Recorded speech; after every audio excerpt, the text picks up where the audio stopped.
ส่งใจไปหาปวงสาวประสาอุทกกับภัยน้ำท่วมเมืองสนามใสเป็นห่วงเจ้าหลายพ่อแม่อาวอาน้ำสิเปลี่ยนไหลหลัง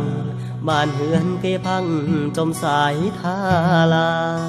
สู่เด้อพี่น้องอาวอาห้องเพลงฝากมาส่งกำลังใจอย่าได้ท้อถอยทุกคนยังคอยให้กำลังใจพี่น้องโศกเศร้าเสียใจสิเป็นจังใดอดเอาเด้อเพิ่นน้ำสิเปลี่ยนไหลบ่าเต็มสายทาลาสงสารเหลือเกินเมื่อเฮาหมดหนทางเดินเฮาต้องเผชิญกับความสูญเสียสิเป็นจังใดยิ้มสู่เข้าไว้กอดคอกันยังเพื่อไปถึงเส้นทางเมื่อตอนฟ้าสางเฮาต้องผ่านไปสู่เด้อน้องลาปวงสาวประสาเมืองสนามใสมืออื่นเฮาต้องผ่านไปขอส่งแห่งใจไปอัดตะปือ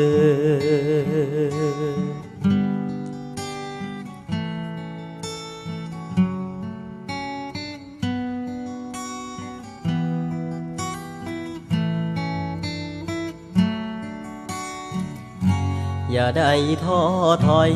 ทุกคนยังคอยให้กำลังใจพี่น้องโศกเศร้าเสียใจสิเป็นจังใดอดเอาเด้อเพิ่นน้ำสิเปลี่ยนไหลบ่าเต็มสายทาลาสงสารเหลือเกินเมื่อเฮาหมดหนทางเดินเฮาต้องเผชิญกับความสูญเสียสิเป็นจังใด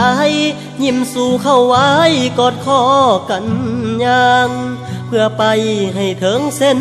ทางเมื่อตอนฟ้าสางเฮาต้องผ่านไป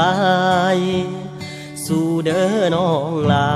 วงสาวประสาเมืองสนามใสมืออื่นเฮาต้องผ่านไปขอส่งแห่งใจไปอัดตะปือมืออื่นเฮาต้องผ่านไปขอส่งกำลังใจให้พี่น้องอัดตะปื